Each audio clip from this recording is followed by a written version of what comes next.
Speaking of yellow, how about the purple and gold as we go to the NBA? Last night, LeBron James scored 34 points in 34 minutes. He played through a turned ankle, and the Lakers were still blown out by the Suns.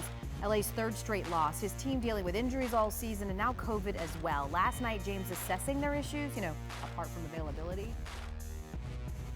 We have no idea what this team can be of, and when you have, Trav, who was just his second game back, no K-Nunn. I missed, a bunch of games. Now AD's out, and a bunch of guys in protocol. Our head coach is out, so how can we really fully assess what we have, when we haven't been whole? That's right. It's hard to have an identity when you just haven't had anyone on the court at the same time. The Lakers have used an NBA high 17 different starting lineups this season, and they've had 20 different players appear in a game, the most in the NBA, and more players than they used all of last season. Does LeBron's excuse have any legs? NBA analyst Tim Legler joins us now on SportsCenter. Legs.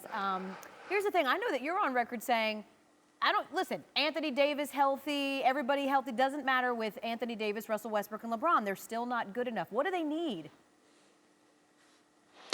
Well, the reason I said that is because I just don't think this team has the defensive principles. I don't think they've got the defensive personnel. It's an older roster, 11 guys over the age of 30. I don't know that they're ever going to be good enough offensively or have enough chemistry offensively with these three guys to overcome their defensive deficiencies. So you ask me what they need? They need some wing defenders, some younger legs, some guys that are out there for one reason, to make life miserable for the other team. And they don't really do that. This is a veteran team that's not really built for the regular season. So, hey, maybe there is a gear and a switch that they can hit when they get to mid-April if they're healthy and they can pick it up on that end of the floor. But what I have seen to this point, this is a bottom five defensive team.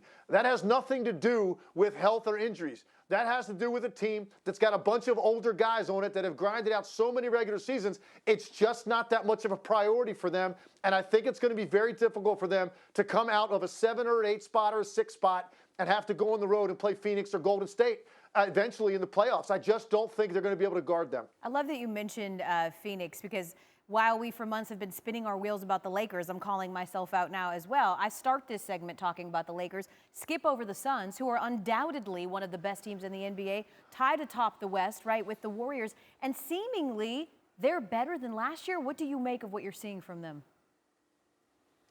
I tell you what, think about this. The Lakers lost 2 games this week. That's as many games as the Suns have lost in 2 months. This team is 24-2 in their last 26 games. And you thought maybe you saw what they were going to be last year, and that's their peak. Where's the growth going to come from? Well, listen, what it really comes down to is the confidence that they have now, the cohesion, the chemistry of going through that run a year ago. They carry themselves with a swagger. They play on both ends of the floor. They've got great balance. And they've got a superstar in Devin Booker, one of the best backcourts in the league. But here's one of the things I think they have improved. When you look at some of the new pieces, JaVale McGee, Landry Shamet in particular, JaVale McGee and DeAndre Ayton, basically, they play all 48 minutes at center. Nobody else really plays that position. Think about this, Al. They're averaging 28 points and 18 rebounds in 48 minutes at the center spot. So that's been a great pickup. McGee, Landry Shamet, 20 minutes a night, high-level three-point shooters. So they've gotten deeper. They're much more confident going into this year than they were a year ago because they believe they can get to the finals and maybe win a championship. So it's just a complete team, fun team to watch, and they really get after it on the defensive end of the floor so they don't have to make shots to beat you. That's one of the things I love about watching the Phoenix Suns play. They're a fun team to watch. It's even more fun when they're playing the Warriors. We've had the benefit of seeing them a couple of times in the last few weeks, and we will see them again. It's part of our Christmas lineup on ABC at 5 p.m. It's leg day every day on SportsCenter. Merry Christmas to you, Legs. Same to you. Thanks for watching ESPN on YouTube. For live streaming sports and premium content, subscribe to ESPN+.